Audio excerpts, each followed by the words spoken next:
Midnight, England, 1450. The whole village is awake. It is 1 in the morning in an English village in 1450, and almost nobody is asleep. The farmer feeds his fire. His wife prays. The neighbors are talking through the wall, and someone down the lane is stealing firewood. This is not insomnia. For most of recorded history, people slept in 2 shifts, a first sleep and a second sleep, with an hour of calm wakefulness in between. They had names for it. They planned their nights around it. And here's the strange part. Your body may still remember how to do it.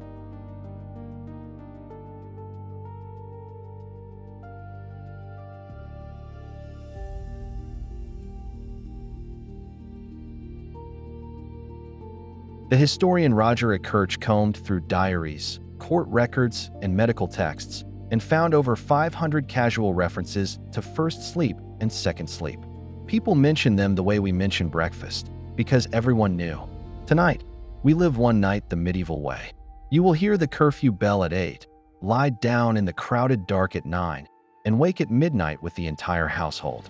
You will see what people actually did in that waking hour: prayer, chores, gossip, sex, and petty crime. And by the end, you will understand why your 3 a.m. wake-ups might not be a disorder at all. They might be a memory.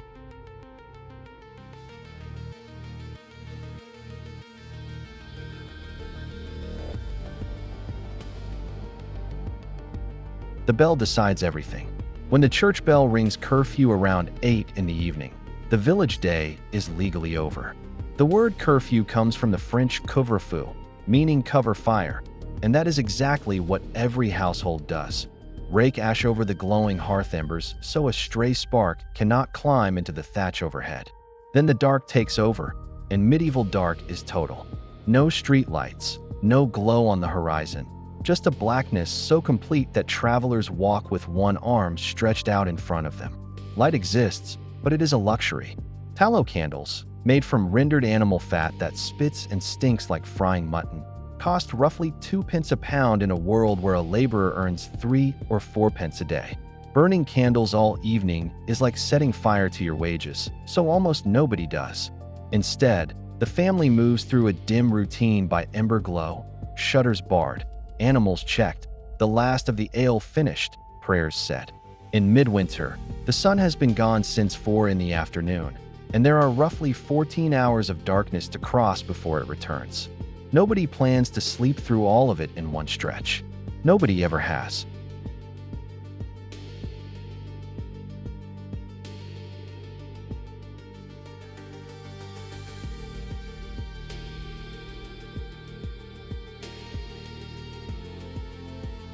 By 9, the whole household is in bed, and bed is a crowded word. Parents, children, sometimes a servant or a traveling lodger, all share one straw-stuffed mattress, arranged by long custom, with the youngest against the wall and the father nearest the door. The straw rustles with every movement, and in summer it hums with fleas. There was a running joke that you could judge an inn by how hard its beds bit. People often sleep half-sitting, propped on bolsters, wrapped in wool blankets that smell of wood smoke and sheep. The crowding is not a failure of privacy. It is the heating system. On a January night, the warmth of 5 bodies under one blanket is the only warmth this room will ever produce. This is first sleep, and that is genuinely what they call it. The phrase appears in English court testimony, in French as premier sommeil, in Latin as primo somno, used casually, needing no explanation. Worn down by field labor, people drop off fast and sleep hard for 3 to 4 hours while the fire dims to a red eye under its ash. Then, somewhere around midnight, without any alarm and without any surprise, the house quietly wakes up.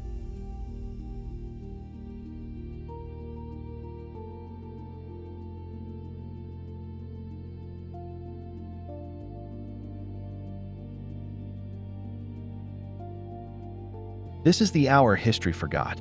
The French called the state d'Orval, a drowsy half-dream between sleeping and waking, and English sources simply call it the watch. For an hour or more, the village is quietly, deliberately awake. Some stay in bed and pray. The church even supplied specific midnight devotions, echoing the psalm that says, "At midnight I rise to praise you." Some lie still and chew over their dreams, which felt vivid and important fresh from first sleep. Others get up and work at what darkness allows. The wife tends the embers or checks the bread dough. The husband mends a tool by firelight. Someone steps out to look at the animals. Neighbors visit each other. And yes, there is sex. Physicians actively recommended it in this window. The 16th century French Dr. Laurent Joubert advised that couples who waited until after the first sleep did it better and enjoyed it more, having rested. There was even a darker use for the hour. Court records show servants slipping out to raid orchards and steal firewood between sleeps. Roger Ekirch counted over 500 matter-of-fact references to this rhythm. It was not a secret. It was simply the night, working as everyone expected it to.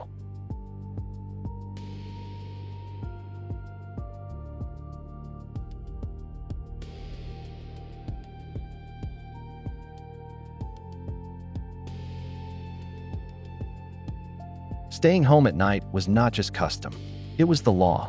In English towns, simply being out after curfew without good reason made you a night walker, an arrestable offense, and the watchmen who patrolled with lanterns and staves could hold you until morning to explain yourself. The law sounds harsh until you smell the reason. Every house is a wooden box of straw bedding and thatch roofing wrapped around an open fire, and towns burned with terrifying regularity.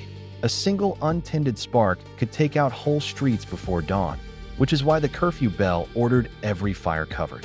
Then there was the crime the watch existed to stop. Darkness erased faces, and medieval courts knew it. Night crimes were punished more severely than the same offense in daylight, and burglary by night could hang you.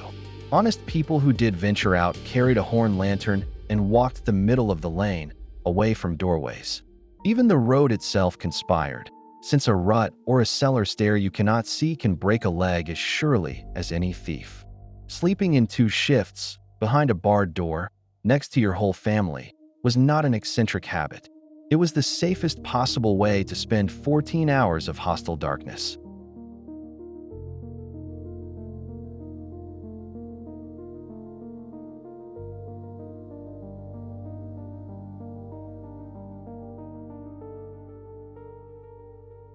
Here is the astonishing part.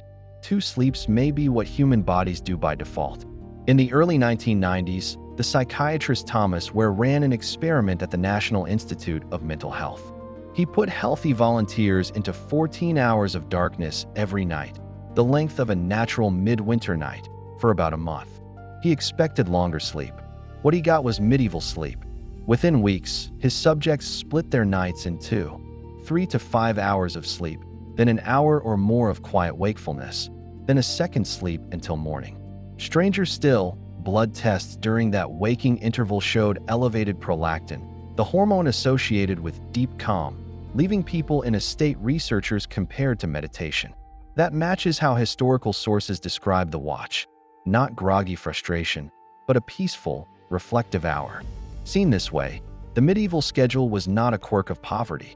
It was biology meeting economics. When artificial light costs half a day's wages, you surrender to the dark, and the dark gives you back a rhythm your body already knows. Historians still argue about how universal the pattern was and how far back it goes. But for the pre-industrial world Ekirch studied, the evidence keeps piling up.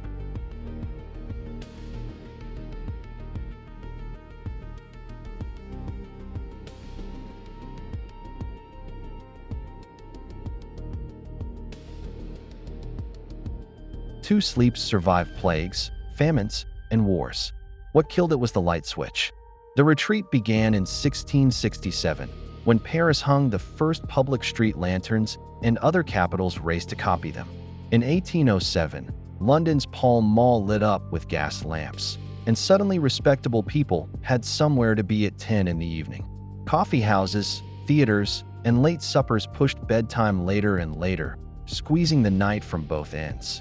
Then in 1879, Edison's incandescent bulb made light so cheap that darkness itself became optional, while factory schedules turned sleep into a single efficient block between shifts. The arithmetic is simple. Go to bed at midnight instead of 9, wake at 6 for work, and there is no room left for a watching hour. References to first and second sleep fade through the 1800s, and by the 1920s they had all but vanished from diaries and newspapers. We forgot the pattern so completely that we now medicalize it.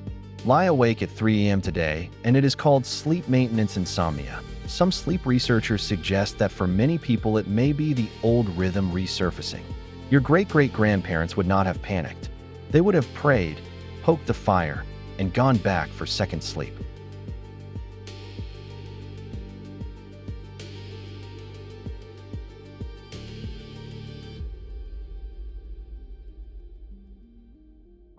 So tonight, if you wake at 3 a.m., remember, for thousands of years that was not a problem. It was the plan. If you want more nights like this one, subscribe to Curious History. Next, we follow the man every medieval town needed and nobody would touch. One working day in the life of the executioner. You will not look at the past the same way again.